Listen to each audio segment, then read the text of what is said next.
And good morning, everybody, and we welcome you to DMS 3000 News Live.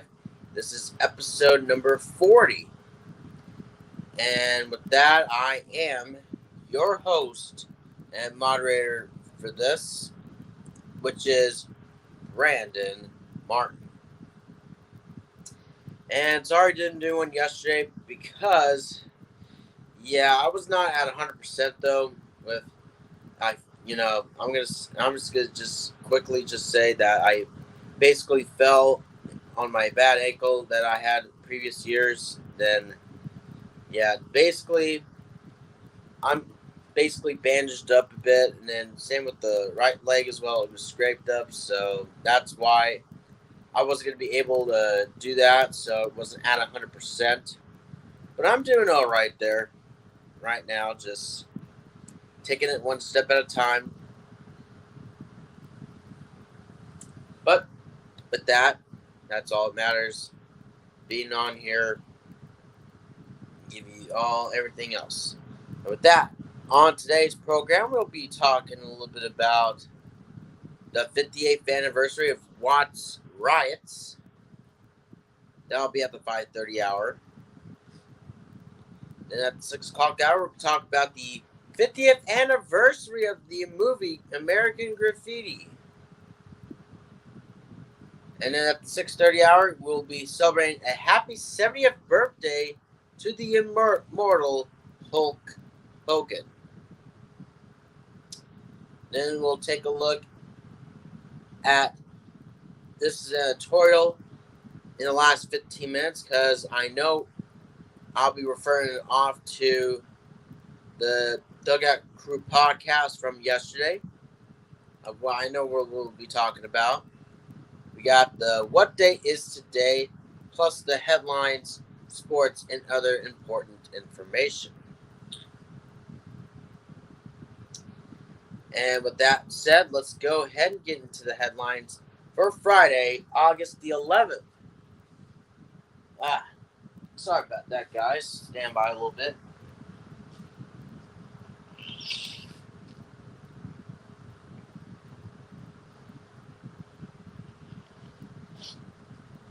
Yeah, sorry about that. Just had it gets those allergies, a pain in the rear, so that's why it's and plus it's allergy season and all that, so. But here we go. Officials says it could take years or longer to repair the damage from this week's wildfires that devastated parts of Maui, claimed dozens of lives, and razed a historic town.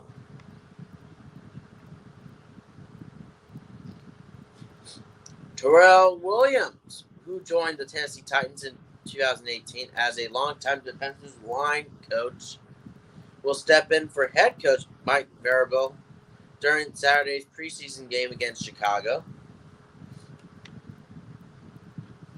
The UK has lowered taxes on draft beers in pubs in what it's calling its biggest shakeup to alcohol tax in a century.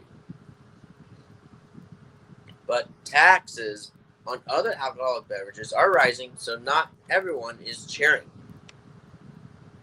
The magnificent tree is the size of a city block, the product of doted efforts by the Lahaina residents. Aerial footage shows the tree charred but still standing amid a downtown devastated by fire. The bond markets are being hit hard by the Fed's aggressive rate hikes and recent events, including a downgrade of the country's ratings. These are three ways in which that could impact the U.S. It's all money, money, money in this week's news quiz. From Beyonce's tour dropping $100,000 on something to Supreme Court, Justice Clarence Thomas reportedly accepting more gifts from billionaires.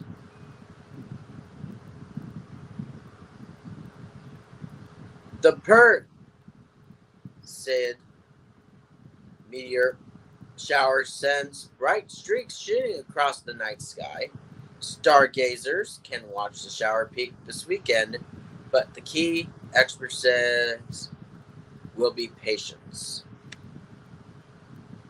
The Parliament of the World's Religions is about to begin in Chicago. The first parliament took place in 1893 and is considered the beginning of the modern interfaith movement. Ecuador's evolution into a major drug trafficking hub and the ensuing surge of violence weighs on the nation following the killing of a presidential candidate whose life's work was to fight crime. Supreme Court's decision to review the controversial bankruptcy deal involving the maker of OxyContin means the settlement will remain on hold at least through December. In a 3-1 vote, California's transportation regulator allows self-driving car companies to expand their programs in the state despite opposition from police and fire departments. In the new novel, Tom Lake, a mother bonds with her daughters who are home for the pandemic, but how much of her past is she expected to share? Consumer prices rose 3.2% in July from a year ago, higher than the 3% gain seen in June. It was largely due to math. Overall, inflation continues to ease, raising optimism about the economy. The funding request for Ukraine could set up a showdown with Congress, where far-right Republicans as well as the left of the Democratic Party are skeptical of additional funding for the conflict. The Atlantic hurricane season is now projected to have above normal level of activity, according to an updated forecast from the National Oceanic and Atmospheric Administration, or NOAA. The special counsel's office has proposed that a federal judge set January 2nd, 2024, as the start of former President Donald Trump's trial on charges related to efforts to overturn the 2020 election. There were only an estimated 7 red wolves left in the wild, when a coalition of conservation organizations decided to sue the U.S. Fish and Wildlife Service. The move comes amid the outlines of a deal after diplomacy between U.S. and Iran via mediators, but nothing is final. Ukrainian officials say Russian hackers remain focused on infiltrating military planning operations. That includes seizing and trying to crack tablets used on the front lines by officers.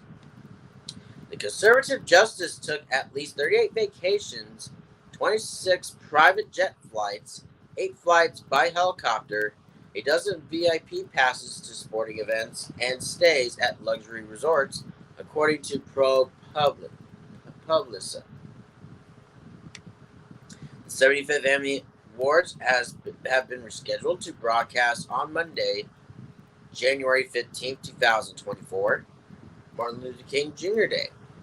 It's television's most prestigious award show, but ratings have been dropping steadily. And the Biden administration wants hospitals to do more to make their prices understandable so that consumers know in advance what a healthcare service will cost them. And that will be the headlines for Friday, August the 11th, 2023.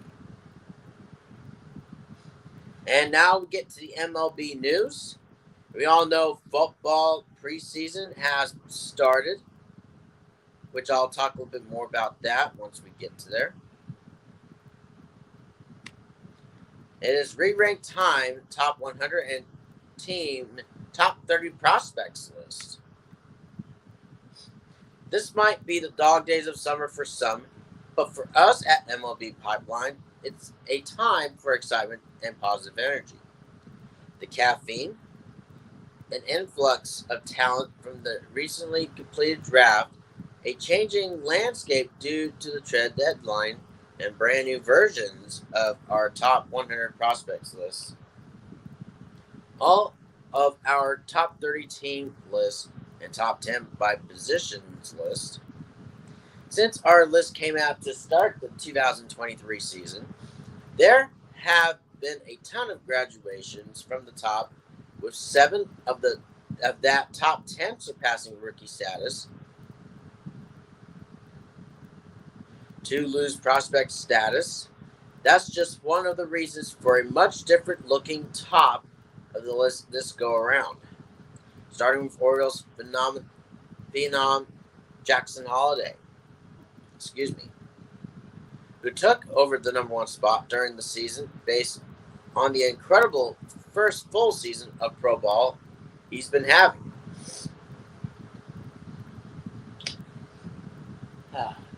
Give me a sec, y'all.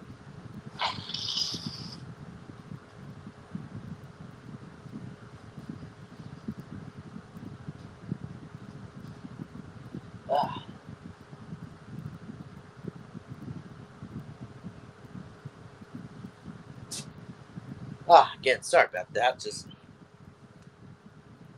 That's just those allergies again. My word.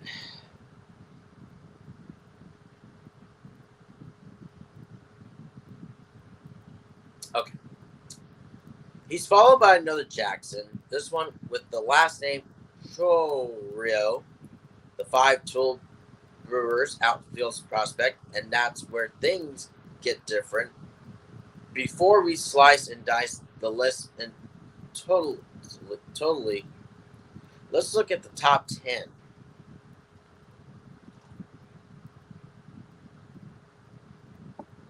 Okay, there we go.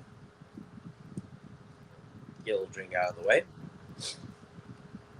Jackson Holliday, a shortstop, second base.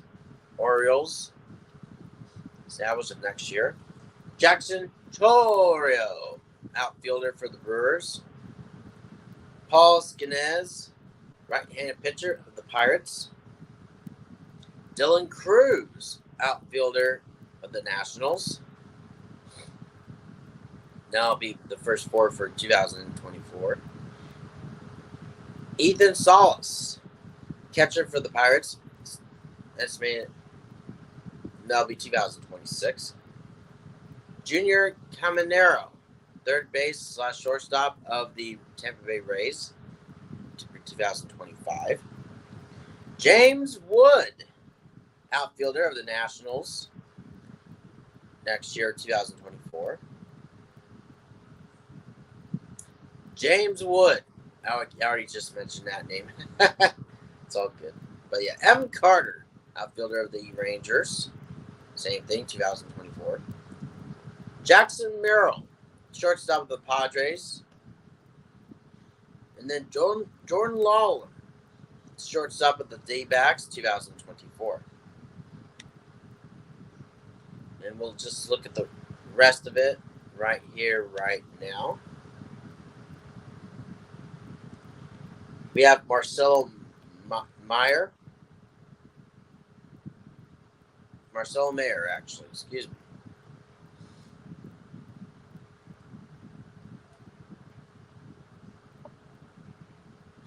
Boston Red Sox, a shortstop, 2024.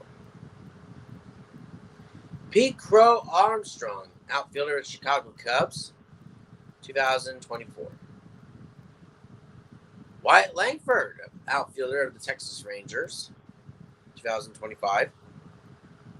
Colton Cowser, the outfielder of the Baltimore Orioles, 2023. Max Clark, Detroit Tigers, an outfielder, 2026.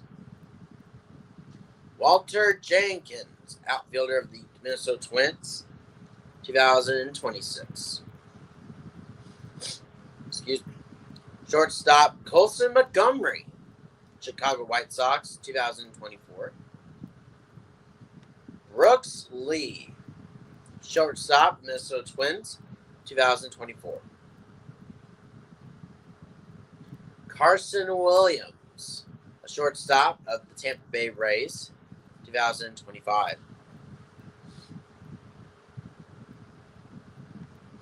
Kyle Harrison, left-handed pitcher of the San Francisco Giants, this year, 2023. Adal Amador, shortstop / second baseman of the Colorado Rockies, 2025. Sal Frelick, outfielder of the Milwaukee Brewers, this year, 2023. Termarr Johnson, second baseman, Pittsburgh Pirates, 2025.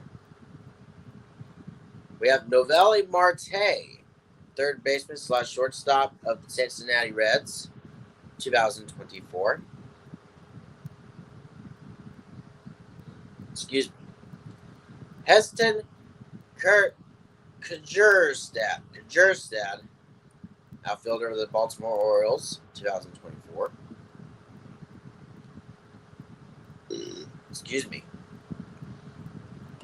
Colt Keith, third baseman / second baseman of the Detroit Tigers, 2024.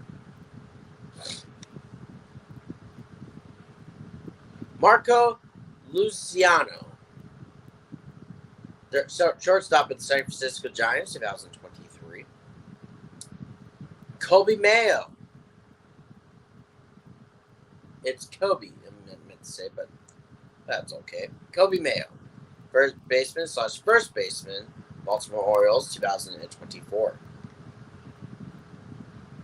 Andrew Painter, right-handed pitcher of the Philadelphia Phillies, that'll be for 2025. And then Cade Horton, our right-handed pitcher for the Chicago Cubs, 2025. And I mean, I would love to go more, but this is a 2-hour program. With that, let's go ahead and go over the scores that happened from yesterday's.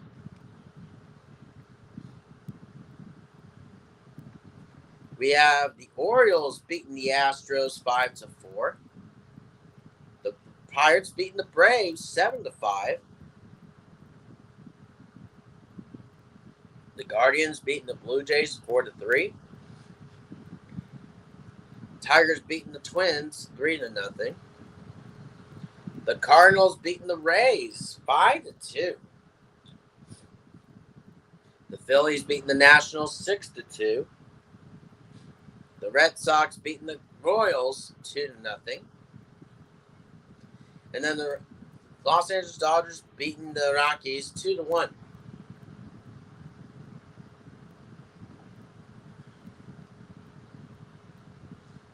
And we'll go ahead and go over the standings for the MLB. Look at the American League right now for the East. Orioles still holding on to a 3-game lead over the Rays. Then you got the Blue Jays, then the Red Sox, and then the last place New York Yankees.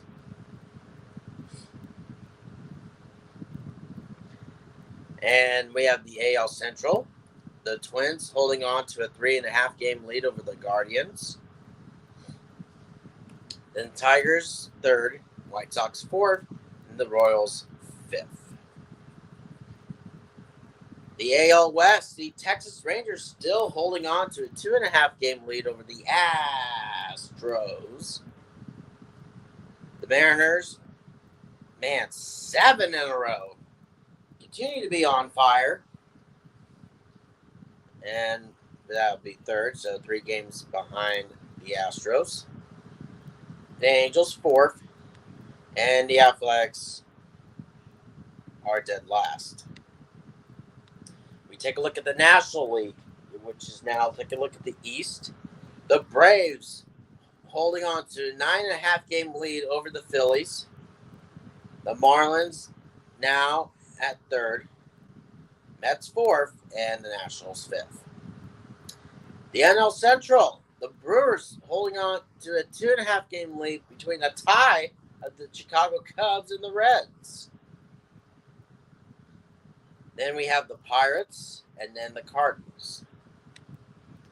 And then we look at the NL West, the Los Angeles Dodgers holding on to a 6.5 game lead over the San Francisco Giants.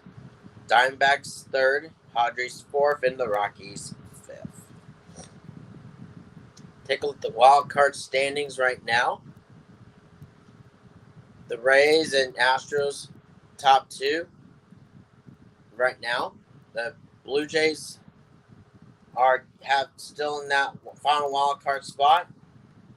The Mariners, though, 1.5 game behind the Blue Jays, so they keep up racking the wins. They're going to catch them. Followed by the Red Sox, the New York Yankees, the Angels, Guardians, Tigers, White Sox, Royals, and Athletics. National League, 2 top teams for the wild card spot of the Phillies and Giants. Final wild card spot would be the Marlins. And the Cubs and Reds not too far behind, just a half game back. Then the Diamondbacks, Padres, the Mets, Pirates, Cardinals, Nationals, and Rockies. We all know we'll switch over as we have the first week of preseason because we had the Hall of Fame game last week. Let's take a look at the scores over there. The Texans, though, mollywopped the Patriots 20-9. And then the Seahawks beating the Vikings 24-13. And today we'll have the Packers and Bengals, the Giants and Lions, Falcons, Dolphins, the Steelers and Buccaneers, Commanders and Browns. Again, name change needs to work on that, but I digress. And then the Broncos and the Cardinals go at it.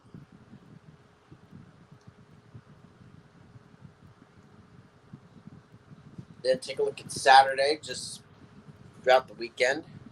Colts and Bills, the Titans and Bears, Jets and Panthers, Jaguars, Cowboys, Eagles and Ravens, Chargers and Rams. Sunday, Chiefs and Saints, and the 49ers and the Raiders. That's basically it for this weekend for the preseason, week number 1. And so with that being said, we'll go ahead and take our first commercial break. When we come back, we'll be doing the What Day Is Today, and then we'll go over the 58th anniversary of the Watts riots. And we'll do those things right after this.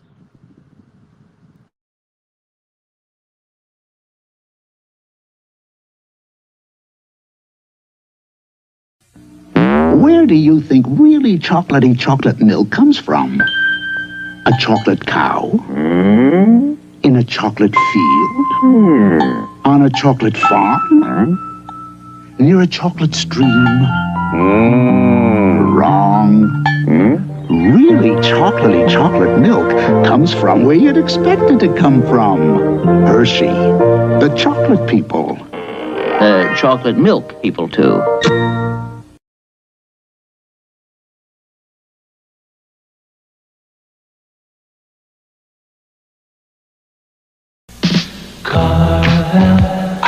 Ice cream, Carvel, ice cream, creamy big fish ice cream, every day at Carvel's, America's freshest ice cream, every way at Carvel's, fresh Carvel ice cream.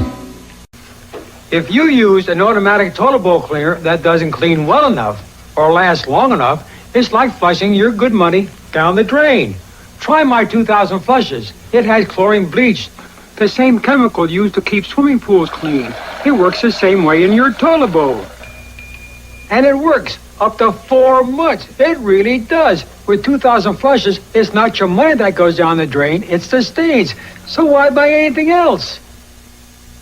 Something good is coming up. Gonna get the Bisquick down. Good morning, Bisquick pancakes. Coming up golden brown. Bisquick morning, watch it rise. Something good is coming up when you get the Bisquick down. And Bisquick is made with 100% vegetable shortening and has no preservatives. Get Bisquick down. Bisquick!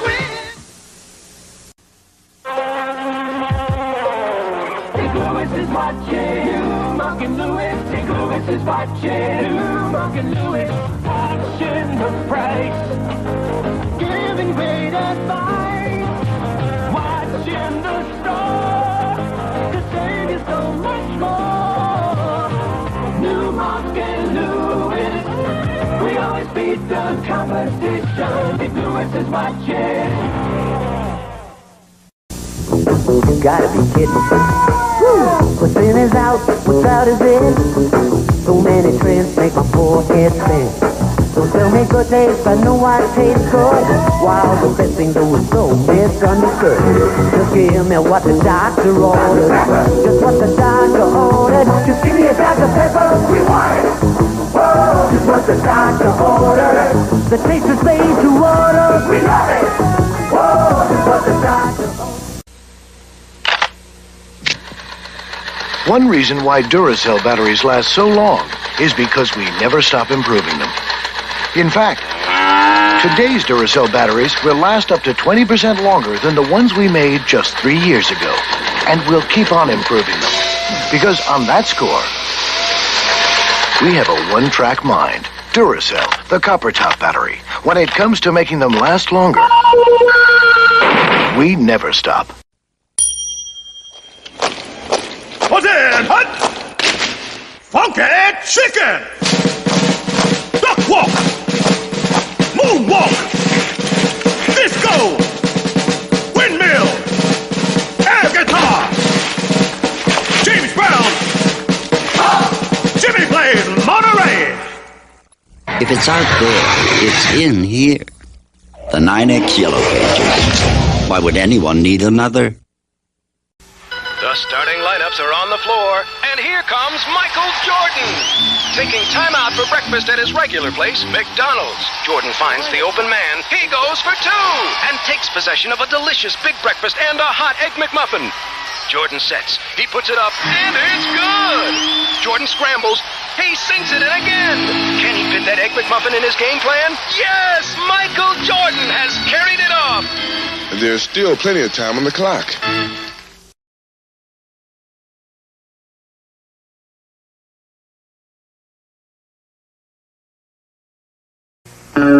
Tough getting out of bed to face all the chores ahead, till that aroma comes through when the Folgers starts to brew. The best part of waking up is Folgers in your cup. Folgers is mountain-grown coffee, and the rich aroma of mountain-grown beans makes Folgers one coffee made with the morning in mind. Now things are feeling right. You see the morning in a whole new light. There's hard work to be done, another day yet to be won. The best part of waking up is Folgers in your cup. Oh, you're going to have some Folgers in your cup to start off your morning. And welcome back, everybody, to DMS 3000 News Live. And once again, I am your host, Brendan Martin. And now we'll go ahead and take a look at what day is today. And there are 12 of them. So we'll go ahead and start this now. Of Mountain Day. Ain't no mountain high enough to keep people from celebrating Mountain Day in Japan. National Son and Daughter Day. National Son and Daughter Day is a time to go ahead and spoil the kids a little. Chad Independence Day. Chad, today we celebrate Chad with gained independence after being colonized for 60 years. Hip Hop Day. Amp up your music player and dedicate a playlist for hip hop on this special day. Ingersoll Day. See how we plan to remember and honor this great man. National Align Your Teeth Day. Join us as we raise awareness about the importance of teeth alignment. National Bakewell Tart Day. Take a bite out of the decayed layers of Bakewell Tart this National Bakewell Tart Day. National Face Mask Day. Whip up a homemade face mask and let it work its magic on your skin. National Fufu Day. Enjoy the West African dish fufu dipped in sauces or paired with stews. National Presidential Joke Day. Presidents can be funny people too. Let's share some of their best jokes. National Raspberry Bombay Day. Get ready for another deliciously sweet celebration this National Raspberry Bombay Day. Shop online for Groceries Day. Don't move an inch. You're one click away from a checked out grocery list. And now I'll do it for the holidays. And now, we can now go ahead and, I'll look at that lovely message later. That's okay. Now we'll take a look at the 58th anniversary of the Watts Riots.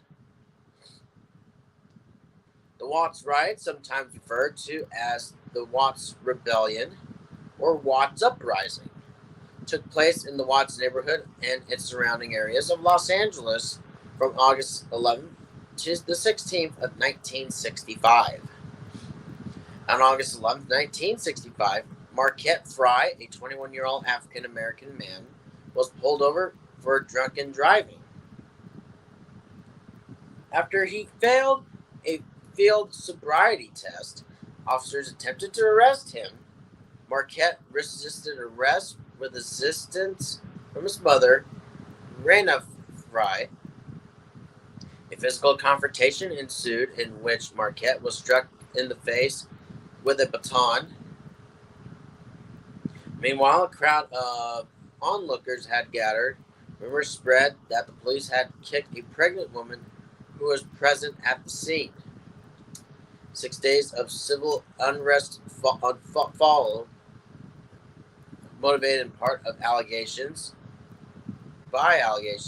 of police abuse. Nearly 14,000 members of the California Army National Guard helped suppress the disturbance, which resulted in 34 deaths as well as over $40 million in property damage. It was the city's worst unrest until the Rodney King riots of 1992. We take a look about everything in the Great Migration of 1915-1940. Hold on, guys. Just gonna get another one.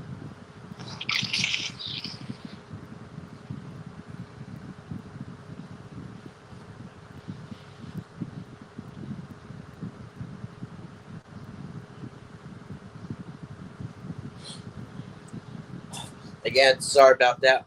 And because, again, it's allergies, folks, so please bear with me because there's nothing really I can do about that. It's out of my control, but it's all good. All right. Where was I? Oh, yes. Major populations of African Americans moved to northeastern and midwestern cities such as Detroit, Chicago, St. Louis, Cincinnati, Philadelphia, Boston, and New York City to pursue jobs in newly established manufacturing industries, to cement better educational and social opportunities, and to flee racial segregation, Jim Crow laws, violence, and racial bigotry, there it is, in southern states. The wave of migration largely bypassed Los Angeles.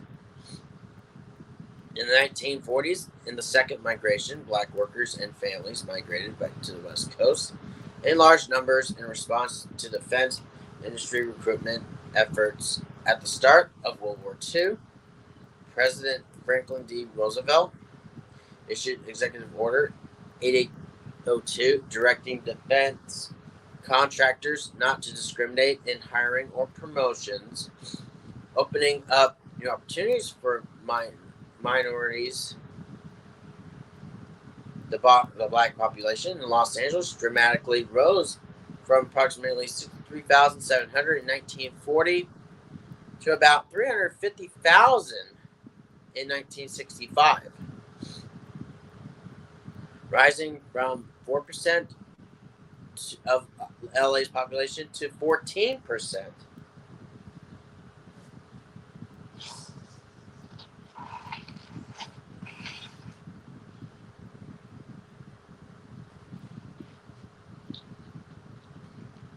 Oh, gosh. Ugh. Los Angeles had racially restrictive covenants that prevented specific minorities from renting and buying property in certain areas. Excuse me. Even long after the courts ruled such practices illegal in 1948, and the Civil Rights Act of 1964 was passed.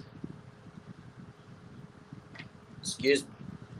At the beginning of the 20th century, Los Angeles was geographically divided by identics. Yeah. I'll worry about that word later. Identity. I can't even. Sorry about that. Let's go.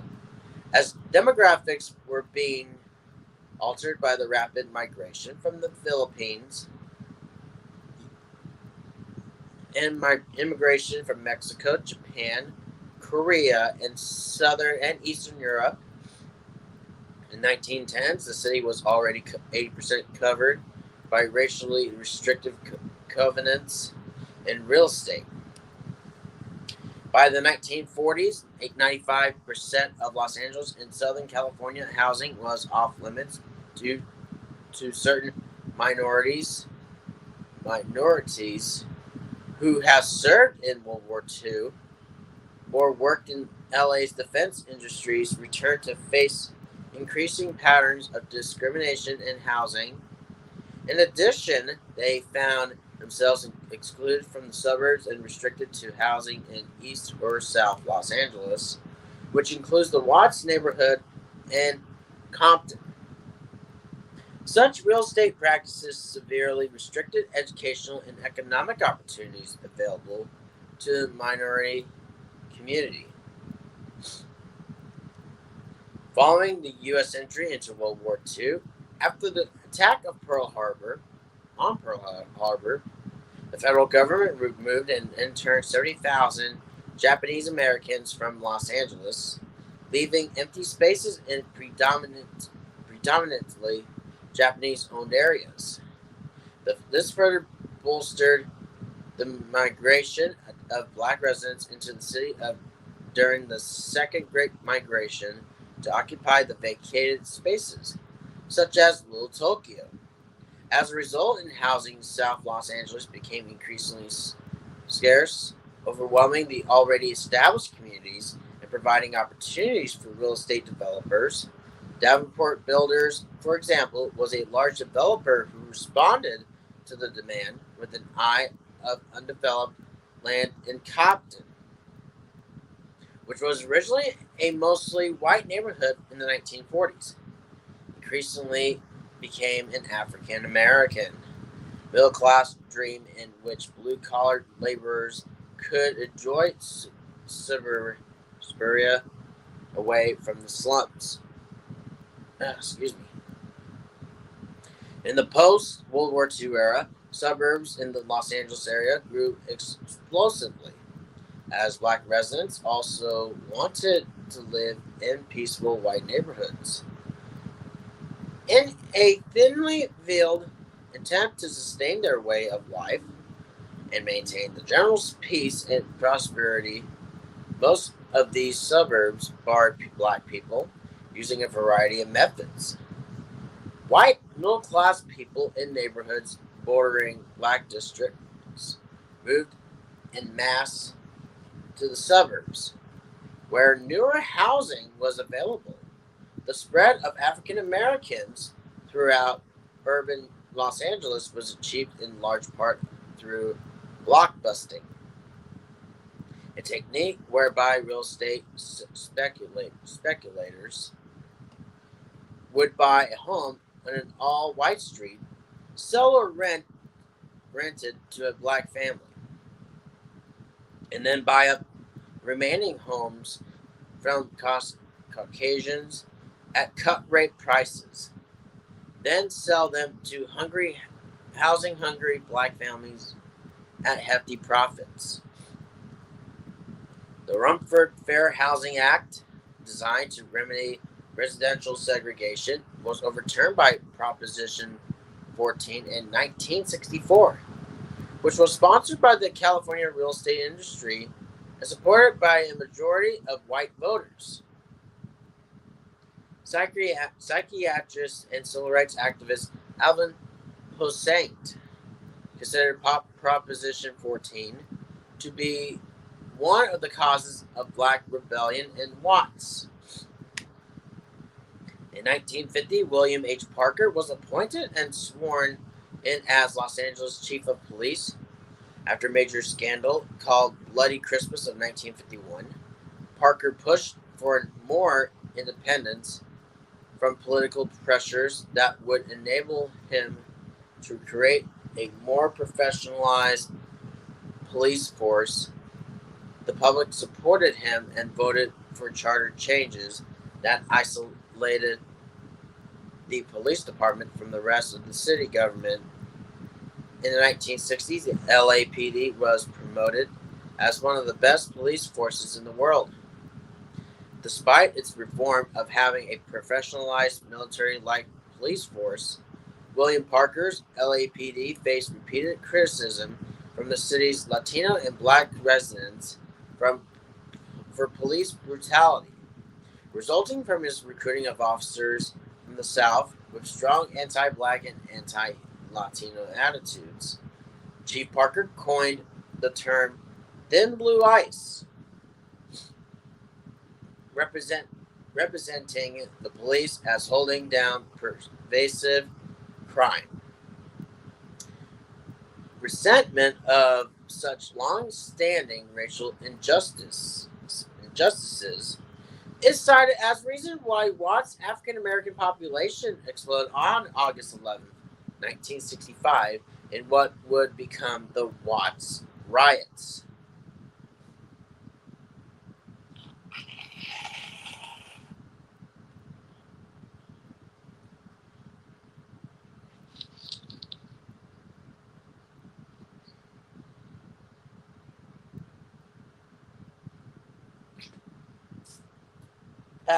Excuse me. Sorry about that, y'all. Okay, there it is. On the evening of Wednesday, August 11, 1965, as mentioned, 21-year-old Marquette Fry, an African-American man, driving his mother's 1955 Buick while drunk. Not white drunk. Why did I say that? But I know what I meant. Was pulled over by California Highway Patrol.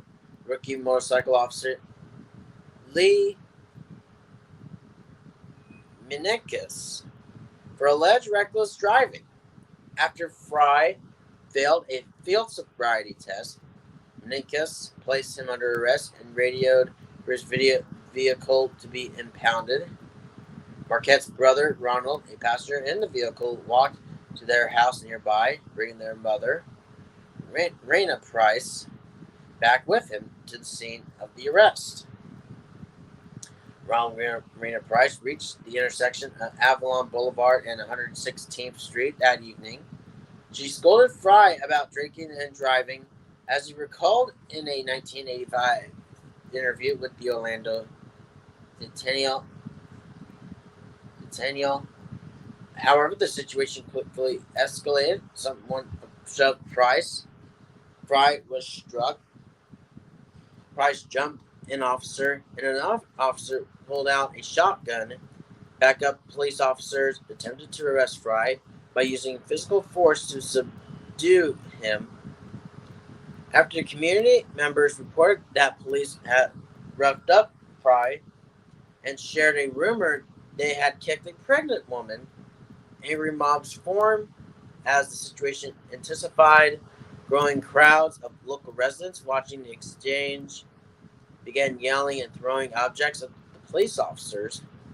Fry's mother and brother fought with the officers and eventually were arrested along with Marquette Fry.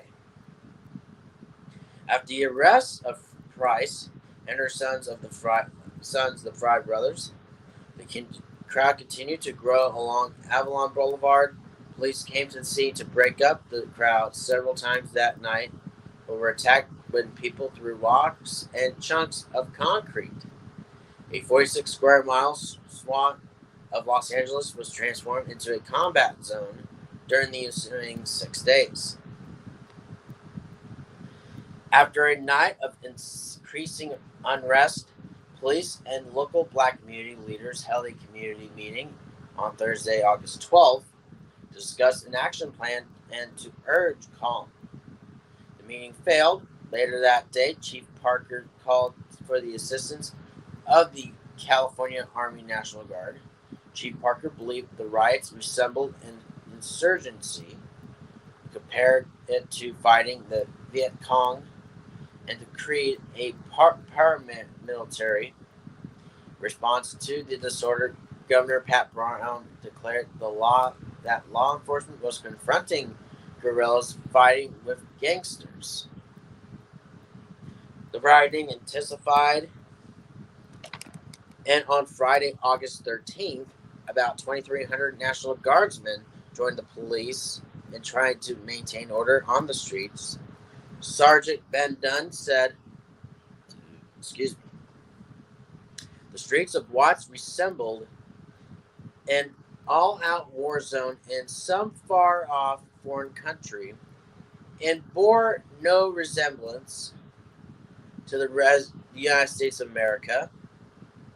The first riot-related death occurred on the night of August 13th, where a black civilian was killed in the crossfire during a shootout between the police and rioters.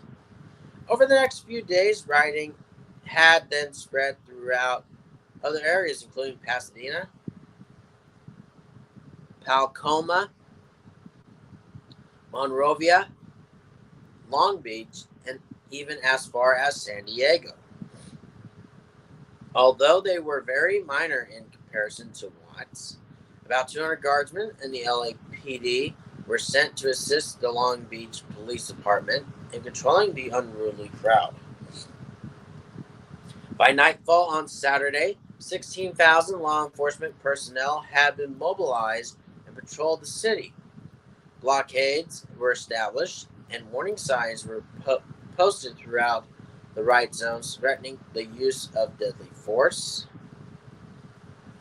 angered over the police response. Residents of Watts engaged in a full-scale battle against the first responders. Rioters tore up sidewalks and bricks to hurl at guardsmen. Not hurt. Why did I say hurt? But I know what I meant. And police, and to smash their vehicles. Those actively participating in the riots started physical fights with police and blocked Los Angeles Police Fire Department firefighters from using fire hoses and on protesters and burning buildings. Arson and looting were largely confined to local white-owned stores and businesses that were said to have caused resentment in the neighborhood due to low wages and high prices for local workers. To quell the riots, Chief Parker initiated a policy of mass arrest. Following the deployment of National Guardsmen, a curfew was declared for a vast region of South Central Los Angeles. In addition to the Guardsmen, 934 LAPD officers and 718 officers from the Los Angeles County Sheriff's Department were deployed during the rioting. Watts and all black majority areas in Los Angeles were put under the curfew. All residents outside of their homes in the affected areas after 8 p.m. were subject to arrest. Eventually, nearly 3,500 people were arrested primarily for curfew violations. By the morning of Sunday, August 15th, the riots had largely been quelled. Over the course of 6 days, between 31,000 and 35,000 adults participated in the riots. Around 70,000 people were sympathetic but not active. Over the 6 days, there were 34 deaths, 1,032 injuries, 3,438 arrests, and over $40 million in property damage from 769 buildings and businesses damaged and looted, and 208 buildings completely destroyed, including 14 damaged public buildings and one public building completely destroyed. Excuse me. Many white Americans were fearful of the breakdown of social order in Watts, especially since white motorists were being pulled over by system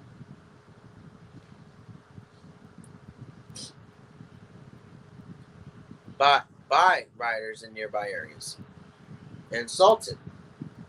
I forgot about that part. There we go. Many in the black community, however, believed the rioters were taking part in an uprising against an oppressive system. In a 1966 essay, black civil rights activist Bayard Rustin wrote, and I quote,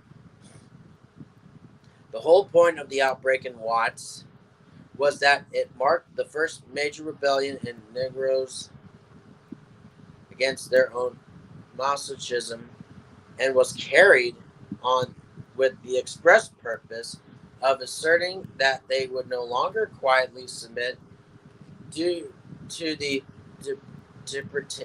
deprivation of slum life. Despite allegations that criminal elements were responsible for the riots, and the vast majority of those arrested had no prior criminal record, sworn personnel were killed in the riots, and LAFD firefighter was struck when a wall of a fire-weakened structure fell on him while fighting fires in a store. An LASD deputy was accidentally shot by another deputy while he struggled with rioters, and an LBPD officer was shot by another police officer during a scuffle with rioters. 23 out of the 34 people killed in the riots were shot by LAPD officers or National Guard. And I'll go ahead and stop right there, and we may continue with that probably potentially on Wednesday's show.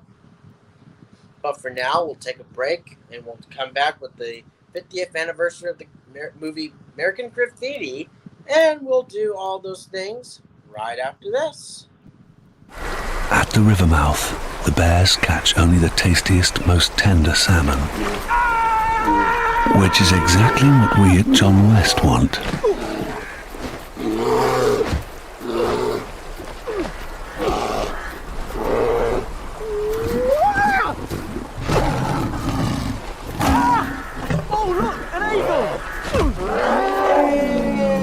John West endured the worst to bring you the best.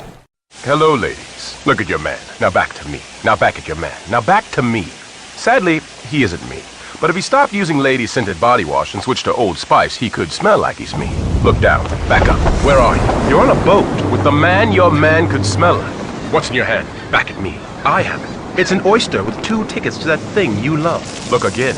The tickets are now diamond. Anything is possible when your man smells like Old Spice and not a lady. I'm on a horse. Ship my pants? Right here? Ship my pants, you're kidding. You can ship your pants right here. You hear that? I can ship my pants for free. Wow, I just may ship my pants. Yeah, ship your pants. Billy, you can ship your pants too. I can't wait to ship my pants, Dad. I just shipped my pants, and it's very convenient. Very convenient. I just shipped my drawers. I just shipped my nightie. I just shipped my bed. If you can't find what you're looking for in store, we'll find it at Kmart.com right now and ship it to you for free. Today we celebrate the first glorious anniversary of the Information Purification Directives. We have created, for the first time in all history, a garden of pure ideology, where each worker may bloom, secure from the pests, obeying contradictory thoughts. Our unification of thoughts is more powerful a weapon than any fleet or army on earth. We are one people, with one will, one resolve, one cause. Our enemies shall talk themselves to death, and we will bury them with their own confusion. We shall prevail. On January 24th, Apple Computer will introduce Macintosh. And you'll see why 1984 won't be like 1984. Mr. Cow. Yes? How many licks does it take to get to the Tootsie Roll center of a Tootsie Pop? I don't know. I always end up biting. Ask Mr. Fox, for he's much cleverer than I. Mr. Fox, how many licks does it take to get to the Tootsie Roll center of a Tootsie Pop? Why don't you ask Mr. Turtle, for he's been around a lot longer than I. Me, I bite. Mr. Turtle, how many licks does it take to get to the Tootsie Roll center of a Tootsie Pop? I never made it without biting. Ask Mr. Owl, for he is the wisest of us all. Mr. Owl, how many licks does it take to get to the Tootsie Roll center of a Tootsie Pop? A good question. Let's find out. 1, 2, 3, 3. If there's anything I can't stand, it's a smart owl. How many licks does it take to get to the Tootsie Roll center of a Tootsie Pop? The world may never know.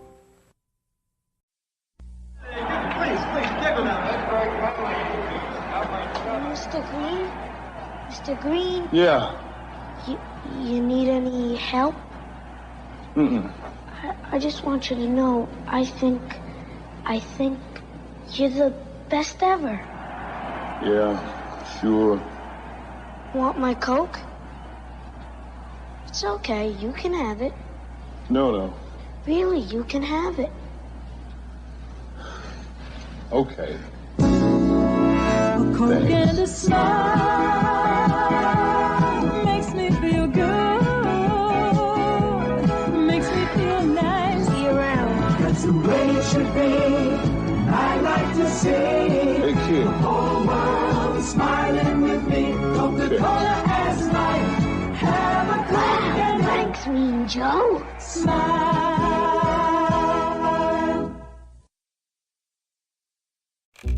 Ow!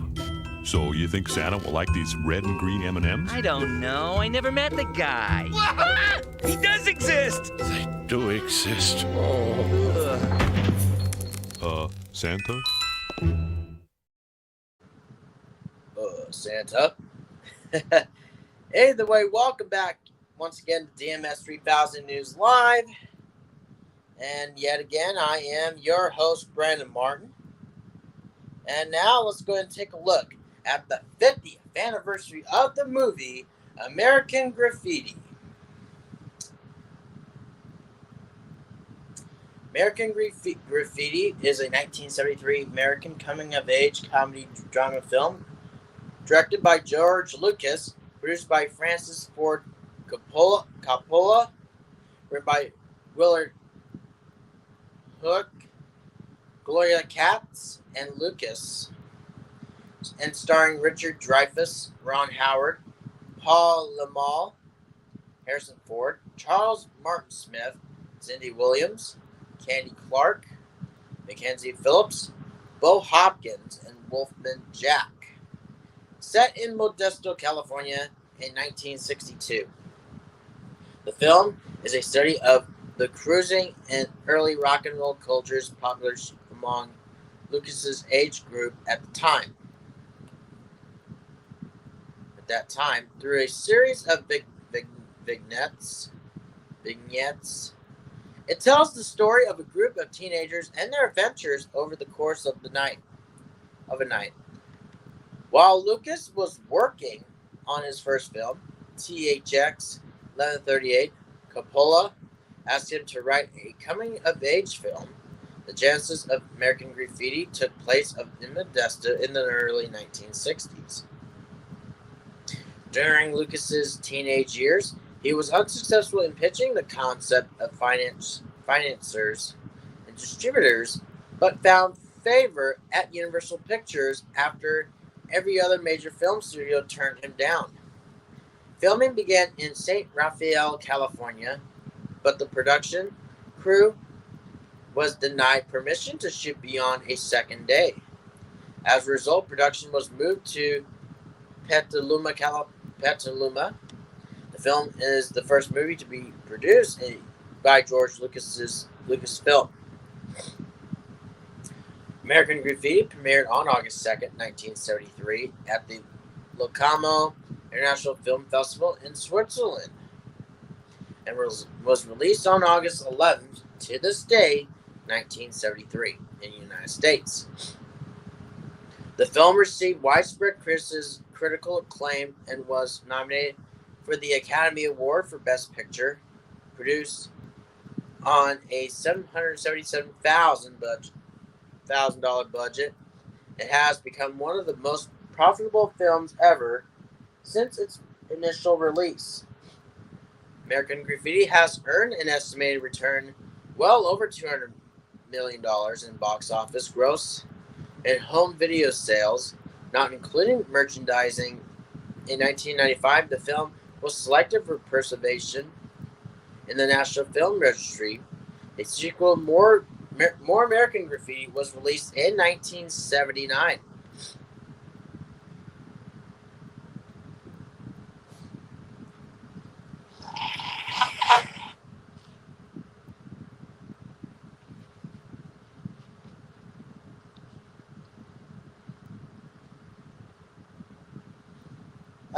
There we go.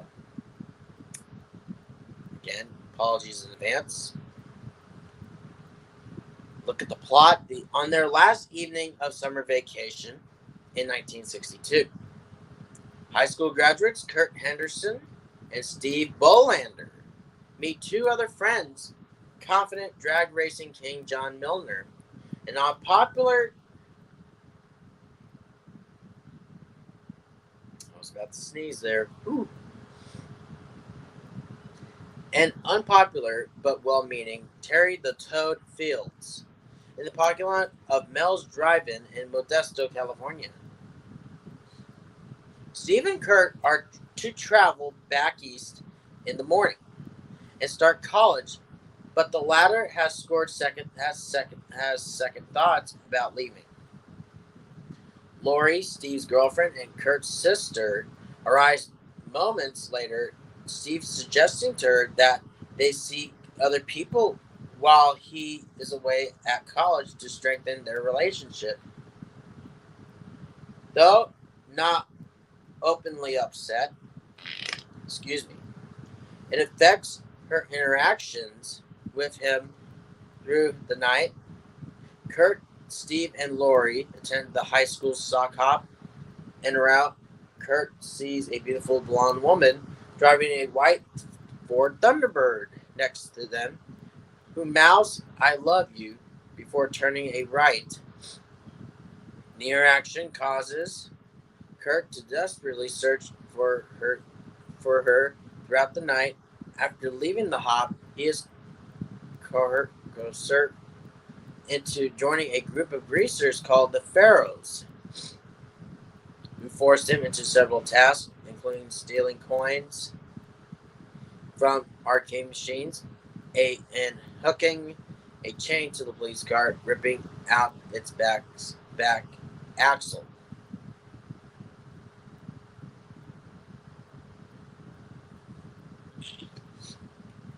Excuse me. During a tense ride, the Pharaoh leader tells Kurt that the blonde is a prostitute, which he does not believe.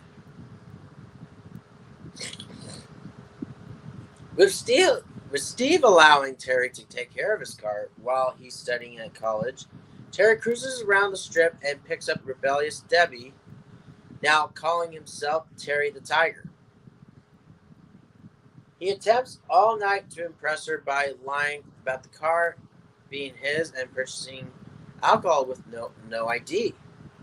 While he and Debbie leave Steve's car in a rural spot in order to share a romantic interlude, thieves steal the car later after the alcohol has made Terry violently sick. He sees Steve's car and attempts to steal it back. The car thieves appear and beat him up until John intervenes. Terry eventually admits to Debbie that he's been lying about the car all along and he actually drives a scooter. She suggests it is almost a motorcycle, and she had fun with him, agreeing to meet up with him again. In an attempt to get cruising company for the evening, John inadvertently picks up Carol, a precocious 12-year-old who manipulates him into driving her around all night, lying to suspicious friends that she's a cousin and she's stuck with babysitting duty. They have a series of petty arguments until another car occupant verbally harass her as she attempts to walk home alone. John then deciding to protect her. Meanwhile, skilled racer Bob Fifa is searching out John to challenge him to the defining race for John's drag racing crown. During his night of goading anyone he comes across for a challenge, he picks up an emotional Lori after the argument with Steve that was brewing all night. After leaving the Pharaohs, Kurt drives to the radio station to ask omnipotent disc jockey Wolfman Jack to read a message out on air for the blonde in the white Thunderbird. He encounters an employee who tells him the Wolfman does not work there and that the shows are pre-taped for replay, claiming the Wolfman is everywhere, but promises to have Wolfman air the request. As Kurt leaves, he notices the employee talking into the microphone and realizes he is in fact the Wolfman, who reads the message for the blonde asking her to call Kurt on the payphone at Mel's Drive-In. After taking Carol home, John is found by Bob Fifa, successfully goading him into a definitive race along Paradise Road outside the city. With some spectators appearing to watch, as Terry starts the drag race, John takes the lead, but Bob's tire blows out, swerving into a ditch and rolling over before bursting into flames. Steve, aware that Lori was Bob's passenger, rushes to the wreck as she and Bob crawl out and stagger away before the car explodes. While John helps his rival to safety, Lori begs Steve not to leave her. He assures her that he will stay with her in Modesto. Exhausted, Kurt is awakened by the payphone. He finally speaks to the blonde, who does not reveal her identity, but hints at the possibility of meeting that night. Kurt replies that he is leaving town. Later at the airfield, he says goodbye to his parents and friends before boarding the plane. After takeoff, he looks down at the ground from the window and sees White Thunderbird driving along the road below. Kurt thoughtfully gazes into the sky. In 1964, John was killed by a drunk driver, and Terry was reported missing in action near Unlock. In 1965, Steve is an insurance agent in Modesto, and Kurt is a writer living in Canada. Look at the cast of the main credits. Richard Dreyfuss as Kurt Henderson, Ron Howard as Steve Bolender, Paul Lamont as John Milner, Charles Martin Smith as Terry Fields, Candy Clark as Debbie, Mackenzie Phillips as Carol, Cindy Williams as Lori, Wolfman Jack as the disc jockey, Bo Hopkins as Joe, Harrison Ford as Bob Fifa, Manuel Padilla Jr. as Carlos, and the Flash Cadillac and the Continental Kids.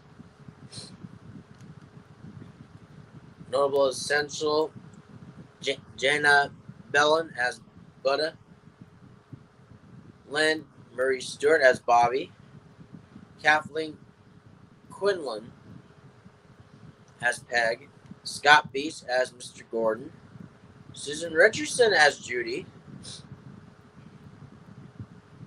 Kay Lenz as Jane, Joe Spano as Vic, Deborah Lee Scott as Fifa's girl, Del Close as Man at Bar, and Suzanne Summers as the blonde in The Thunderbird.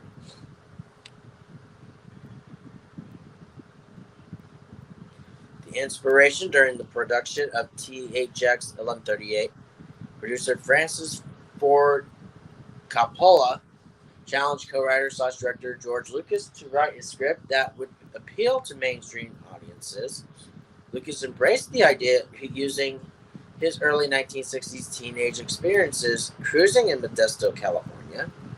Cruising was gone, and I felt compelled to document the whole experience and what my generation used as a way of meeting girls, Lucas explained. As he developed the story in his mind, Lucas included his fascination with Wolfman Jack. Lucas had considered doing a documentary about the Wolfman when he attended the USC School of Cinematic Arts, but he ultimately dropped the idea. Adding in the semi-autobiographical connotations, Lucas set the story in his hometown of 1962 Modesto. The characters Kurt Henderson, John Milner, and Terry the Toad Fields also represent different stages from his younger life. Kurt is modeled after Lucas's personality during USC, while John is based on Lucas's teenage street racing and junior college years. A hot rod enthusiast, he had known from the custom culture in Modesto. Terry represents Lucas's nerd years as a freshman in high school, specifically his bad luck with dating. The filmmaker was also inspired by Federico Fellini's Vitelloni. That will be 1953. After the financial failure, I was about to say feature, but that's what I meant, of THX 1138, Lucas wanted the film to act as a release, and the world-weary audience.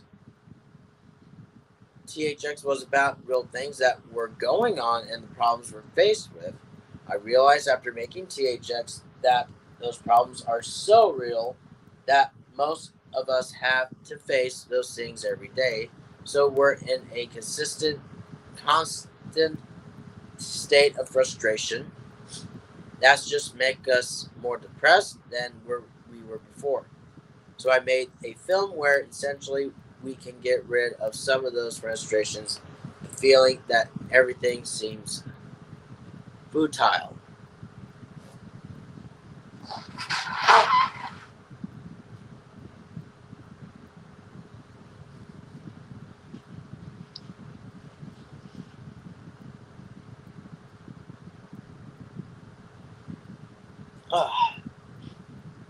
Sorry, y'all.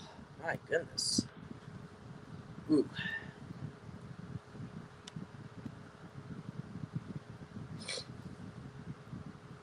After Warner Bros. Abandoned Lucas's early version of Apocalypse Now,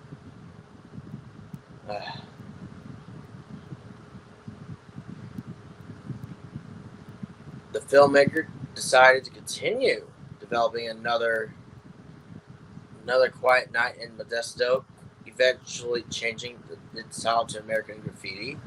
To co-write a 15-page film treatment, Lucas hired Willard Huyck and Gloria Katz, who also added semi-autobiographical material to the story.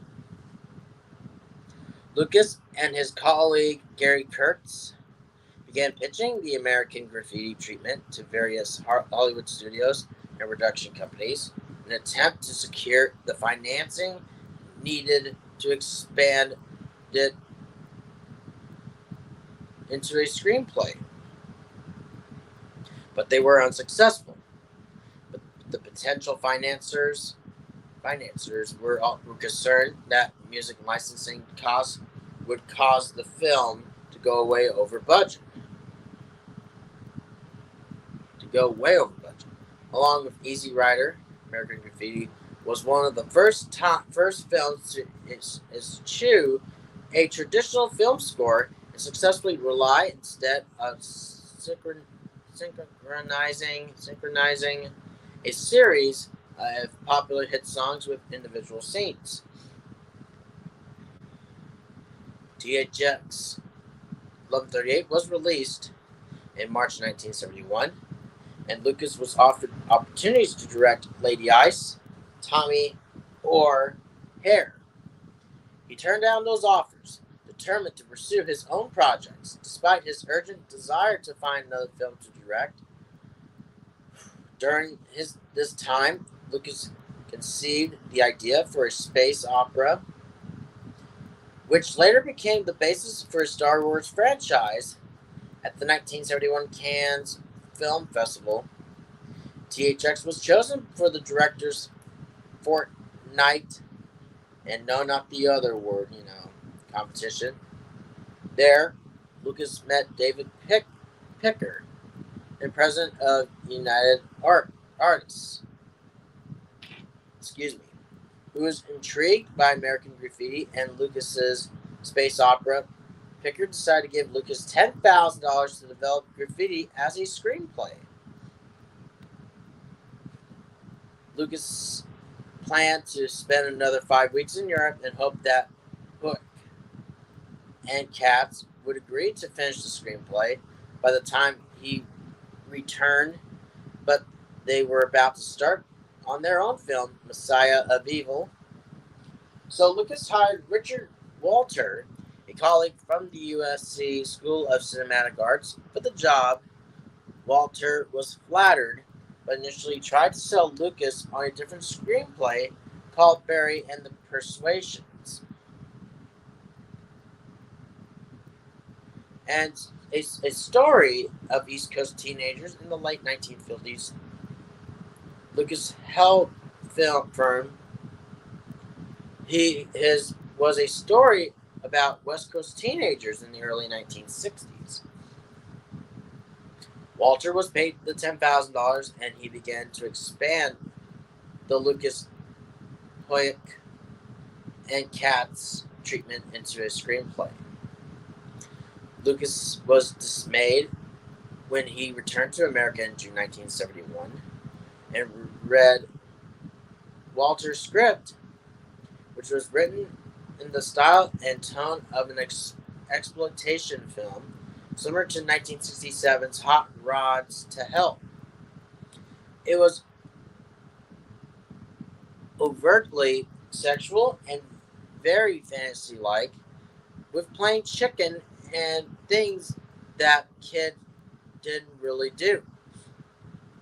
Lucas explained, "I wanted something that was more like the way I grew up."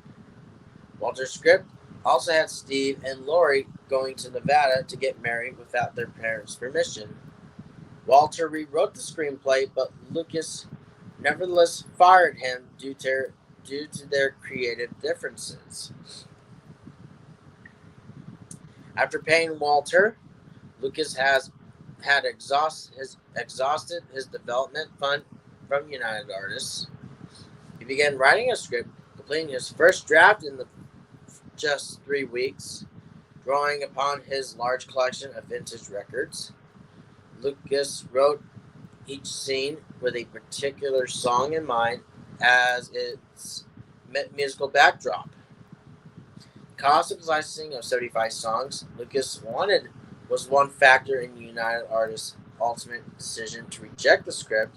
The studio also felt it was too experimental, a music montage with no characters. United Artists also passed on Star Wars, which Lucas shelved for the time being.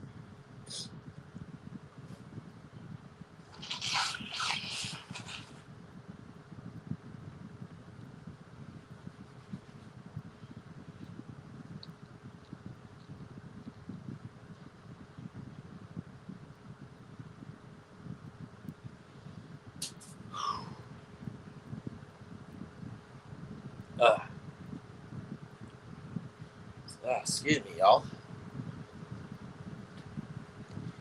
Lucas spent the rest of 1971 and early 1972 trying to raise financing for the American Graffiti script.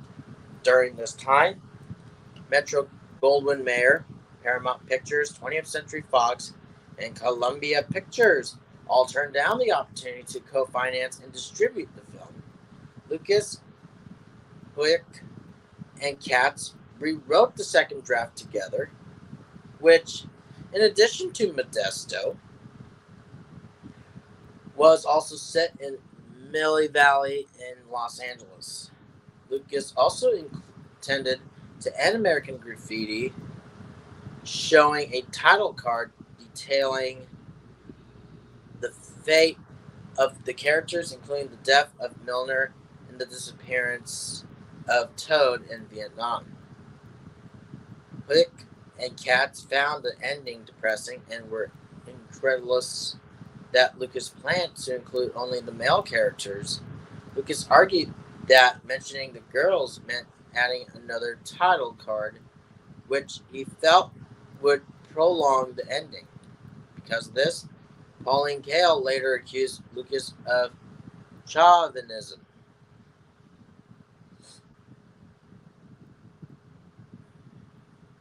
Lucas and producer Gary Kurtz took the script to American International Pictures, who expressed interest but ultimately believed American Graffiti was not violent or sexual enough for the studio standards. Lucas and Kurtz eventually found favor at Universal Pictures, who allowed Lucas total artistic control and the right of final cut privilege on the condition that he make American Graffiti on a strict low budget. This forced Lucas to drop the opening scene in which the blonde angel, Kurt's image of the perfect woman, drives through an empty drive-in cinema in her Ford Thunderbird, her transparency revealing she does not exist. And we'll go ahead and stop it right there, and we probably, again, will continue from there, probably on Wednesday's show, but only time will tell. But for right now, let's go ahead and take one more commercial break. When we come back, we'll be celebrating the 70th birthday of the immortal Hulk Hogan. And we'll get to do that after we take time out for this. So don't go anywhere. We'll be back. World at Silver City Dodge Toyota. Go ahead, make my coffee. To satisfy the toughest customers, only the best tasting coffee will do. Go ahead, make my coffee. At Dunkin' Donuts, each and every pot is brewed fresh and served fresh at the peak of its flavor. If you're a tough customer, only the taste of this coffee will do. So go ahead, let Dunkin' Donuts make your coffee exquisite. Indeed. Hi, Tom Bodette, quote, checking in on my smartphone. Everyone's checking in nowadays, at airports, restaurants, appointments with certain medical specialists. Seriously, people, TMI. Anyway, thanks to the Motel 6 mobile app, you can book a clean, comfortable room at Motel 6 on your smartphone and get a great rate. Then, when you get to Motel 6, you can check in. After you check in, your friends will be totes jealous. I'm Tom Bodette for Motel 6, and we'll leave the light on for you. To help you paint the picture, you know what I'm saying? Burger King got these brand new dinner baskets.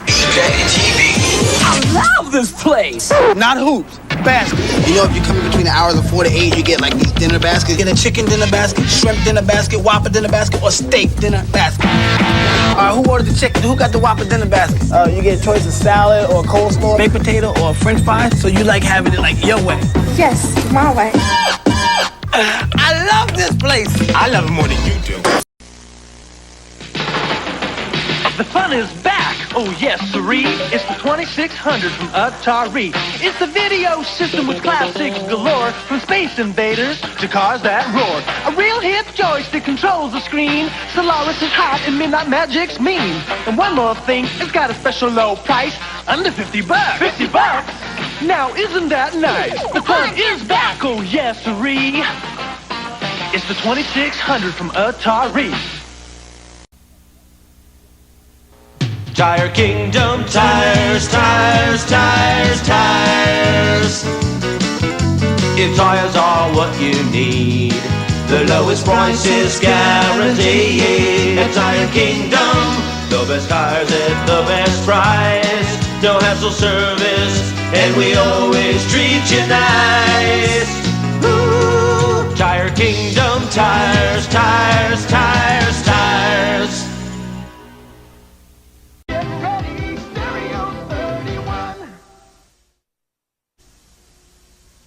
No little cinnamon gum freshens breath longer than Big Red. So kiss a little longer, stay close a little longer, hold tight a little longer, longer with Big Red. That Big Red freshness lasts right through it. Your fresh breath goes on and on. While you chew it, say goodbye a little longer, make it last a little longer. Give your breath long-lasting freshness with Big Red. And we welcome you back to DMS 3000 News Live. And once more, I am your host, Brendan Martin. And let's go ahead and take a look at a happy 70th birthday to the immortal Hulk Hogan.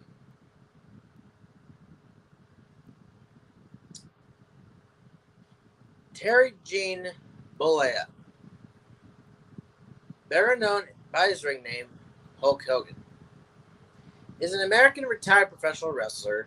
He is widely regarded as the most recognized wrestling star worldwide and the most popular wrestler of the 1980s, as well as one of the greatest professional wrestlers of all time. Hogan began his professional wrestling career in 1977, but gained worldwide recognition after signing for World Wrestling Federation in 1983.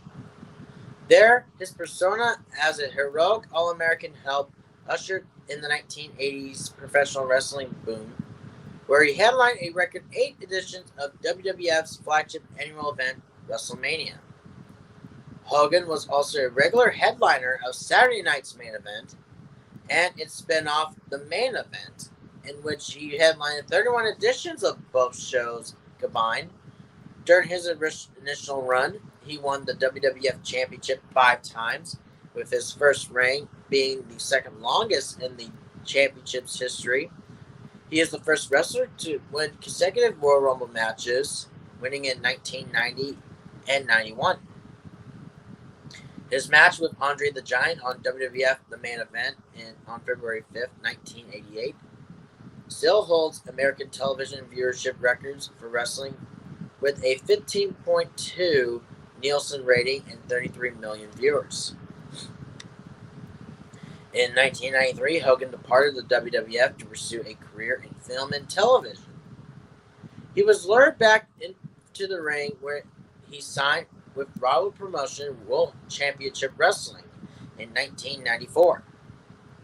He won the WCW World Heavyweight Championship 6 times and holds the record for the longest reign. In 1996, he underwent a career renaissance upon adopting the villainous persona of Hollywood Hulk Hogan, leading the popular New World Order stable. As a result, he became a major figure during the Monday Night Wars, another boom of mainstream professional wrestling. He headlined WCW's annual flagship event, Starrcade, 3 times, including the most profitable WCW pay-per-view ever, Starrcade 1997. Hogan returned to the WWF in 2002, following its acquisition of WCW the prior year, winning the undisputed WWF Championship for his record equaling 6th reign before departing in 2003. He was inducted into the WWE Hall of Fame in 2005 and inducted for a second time in 2020 as a member of the NWO. Hogan also performed for the American Wrestling Association, New Japan Pro Wrestling, where he was the inaugural winner of the original IWGP Heavyweight Championship and Total Nonstop Action Wrestling. During and after wrestling, Hogan had an extensive acting career beginning with his 1982 cameo role in Rocky III. He had starred in several films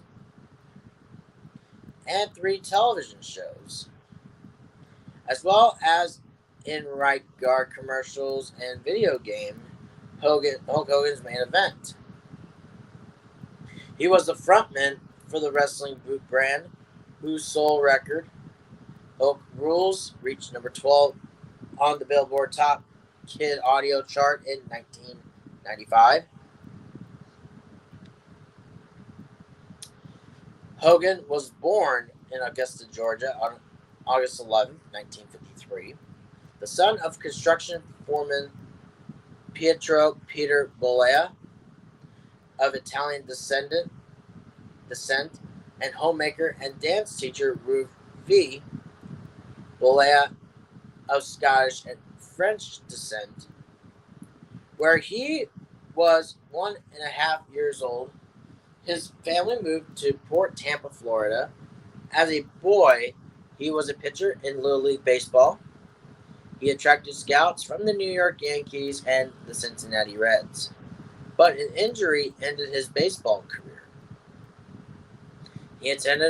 Hogan attended Robinson High School. He began watching professional wrestling at 16 years old. While in high school, he revered Dusty Rhodes, and he regularly attended cards at the Tampa Sportatorium. It was at one of those wrestling cards where he first turned his attention towards superstar Billy Graham and looked to him for inspiration. Excuse me. Since he saw Graham on TV, Hogan wanted to match his inhuman look. Hogan was also a musician, spending a decade playing fretless bass guitar in several Florida-based rock bands. He went on to study at Hillsborough Community College and the University of South Florida. After music gigs began to get in the way of his time in college, he dropped out of the University of South Florida. Eventually, Hogan and two local musicians formed a band together called Ruckus in 1976. The band soon became popular in the Tampa Bay region. During his spare time, Hogan worked out at Hector's Gym in the Tampa Bay area, where he began lifting.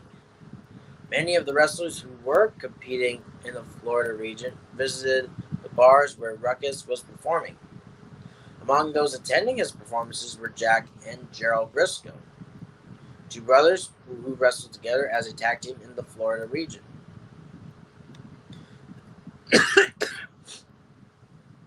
Excuse me. Impressed by Hogan's physical stature, Briscoe brothers asked Hiro Matsuda, the man who trained wrestlers working for Championship Wrestling from Florida, to make him a potential trainee. In 1976, the two brothers asked Hogan to try wrestling. Hogan eventually agreed. At first, Mike Graham, the son of CWF promoter Eddie Graham, refused to put Hogan in the ring. According to Hogan, he met Graham while in high school, and the two did not get along.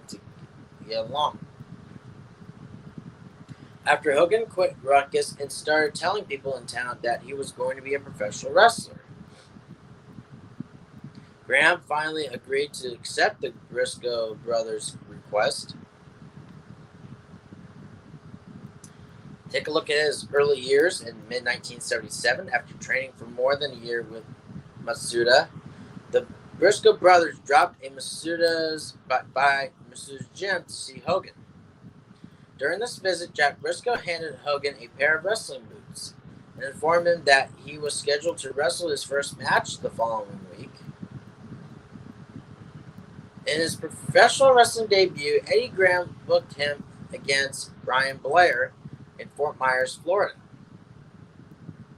On August 10, 1977, in CWF, a short time later, Hogan donned a mask and assumed the persona of the Super Destroyer, a hooded character that first played by Don Jardine and subsequently used by other wrestlers. Hogan eventually could no longer work with Hiro Matsuda, whom he felt was an overbearing trainer, and left CWF.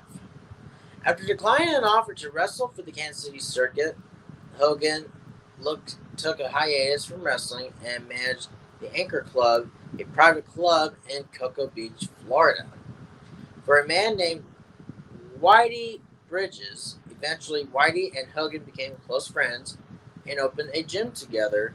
The gym became known as Whitey and Terry's Olympic Gym.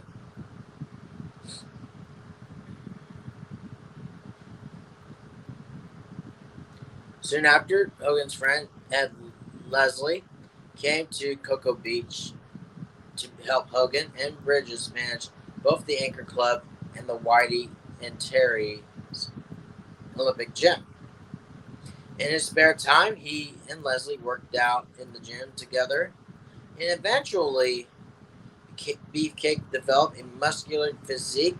Hogan was impressed by Beefcake's physical stature and became convinced that the two of them should wrestle together as tag team partners. Depressed and yearning to return to wrestling, Hogan called superstar Billy Graham in 1978 with hopes that Graham could find him a job wrestling outside of Florida. Graham agreed, and Hogan soon joined Louis Tillett's Alabama territory. Hogan also convinced Leslie, who had yet to become a wrestler, to come with him and promised to teach him everything he knew about the sport. In Alabama, Hogan and Leslie wrestled as Terry and Ed Boulder, known as the Boulder Brothers. These early matches as a tag team, with the surname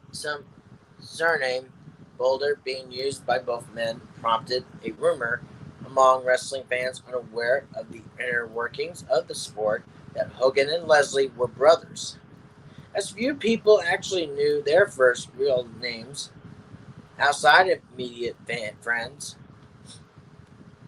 family, and the various promoters the two worked for. After wrestling a show in Continental Wrestling Association in Memphis, Jerry Jarrett, the promoter of the CWA, approached Hogan and Leslie and offered them a job in his promotion for $800 a week. This was far more than the $175 a week they would make working for Tillett. Hogan and Leslie accepted this offer and left Tillett's territory. During his time in Memphis, Hogan appeared on a local talk show where he sat beside Lou Ferrigno, star of television series The Incredible Hulk. The host commented on how Hogan, who stood 6 feet 7 inches and weighed 295 pounds with 24-inch biceps, actually dwarfed the Hulk. Watching the show backstage, Mary Jarrett noticed that Hogan was actually bigger than Ferrigno, who was well known at the time for having large muscles. As a result, Hogan began performing as Terry the Hulk Boulder and sometimes wrestled as Sterling Golden. On December 1st, 1979, Hogan won his first professional wrestling championship, the NWA Southeastern Heavyweight Championship, recognized in Alabama and Tennessee, where he defeated Bob Roop in Knoxville, Tennessee. He dropped it in January 1980 to Bob Armstrong. He briefly wrestled in the Georgia Championship Wrestling territory from September through December 1979 as Sterling Golden. He was known for the World Wrestling Federation, New Japan Pro Wrestling, American Wrestling Association, returned to WWF.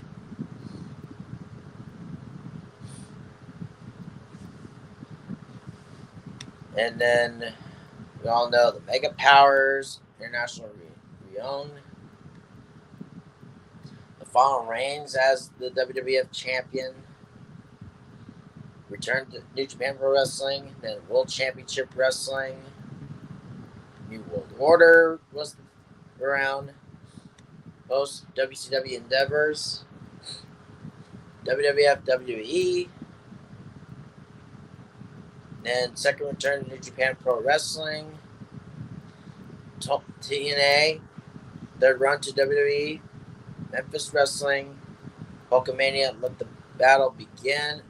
To return to TNA. To become Dixie Carter's business partner. Immortal. The group feuded with the Aces and Eights. Fourth return to WWE. Scandal and departure. We all know that happened. Fifth return to WWE. The legacy of it. Talks about his businesses, the food industry, finances, and other things. His acting, reality television hosting, music and radio, merchandising. All the things he was in there, in video games. his personal life, all those other things. My word. Awards and honors, a lot of accolades, everything else. My goodness. And since we have some time left, I think it's time for, and this is an editorial. Excuse me. My word. And I know well, I'm about to say the popcorn panel, which is not until Tuesday, but but yeah, this one was talked about on the Dugout Crew podcast yesterday, where they suspended Baltimore Orioles broadcaster Kevin Brown.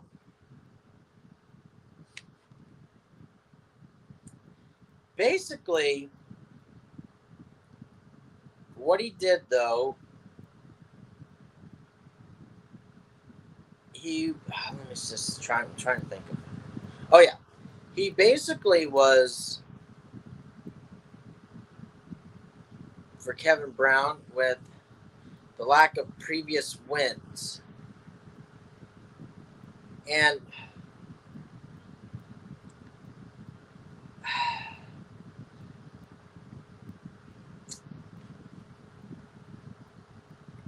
I mean, and yet, knowing that Brown was stating the facts with a little additional commentary, and I'm like in my head, why, people? How stupid can you possibly get with the O's organization to suspend Kevin Brown? He was just trying to do some stats and all that. And I'm going to ask, where was he wrong? Was his stats not correct? Who knows? I mean, Kevin Brown's trying to do a job here. And that is just the ridiculous suspension I have ever came across with. And I mean,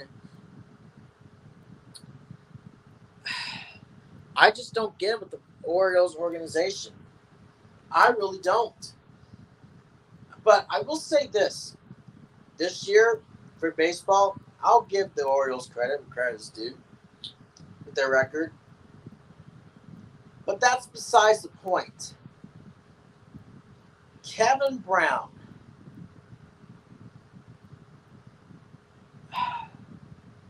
I mean, he didn't do anything wrong. He was trying to give out like facts and then the statistics, everything he did. He was just trying to do his job. And that's basically it. I mean, some people may disagree, with, and that's basically, I mean, I'm trying to get my thoughts in, but was he didn't give enough information about that? Again, who knows? But again, it's just ridiculous for the fact that O's organization suspending Kevin Brown.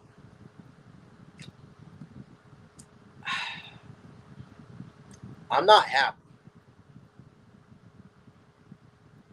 Baltimore Orioles, do better for what you did to Kevin Brown. That is just ridiculous, and it's just not right. I just don't get it.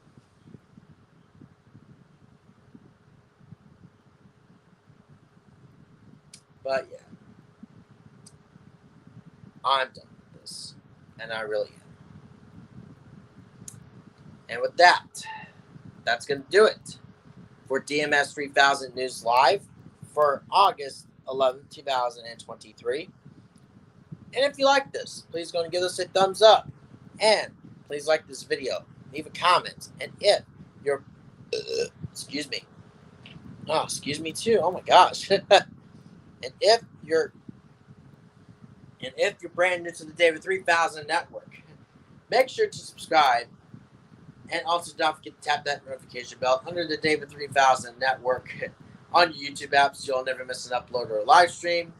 And coming up in about 10 minutes, we'll have Snowman in the Morning with the boys of Cole Johnson and Snowman talking about whatever they're doing for baseball and even football as well, and some basketball in there as well. So,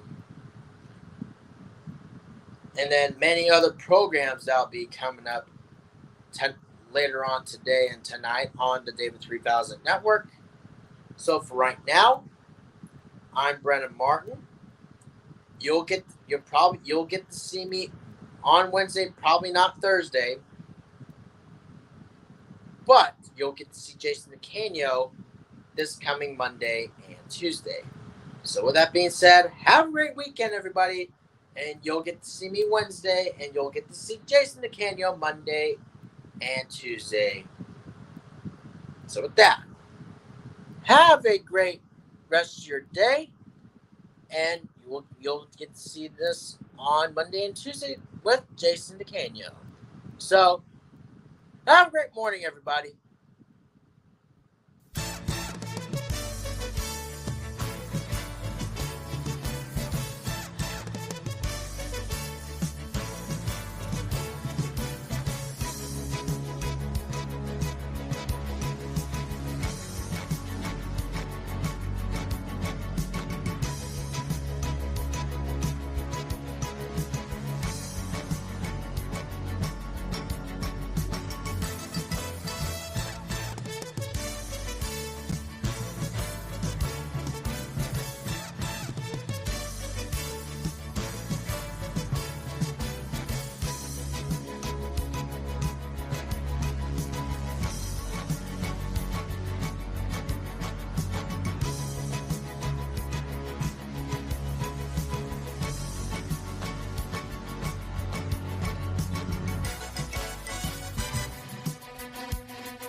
Don't forget to subscribe to the David 3000 Network for great more content like this one.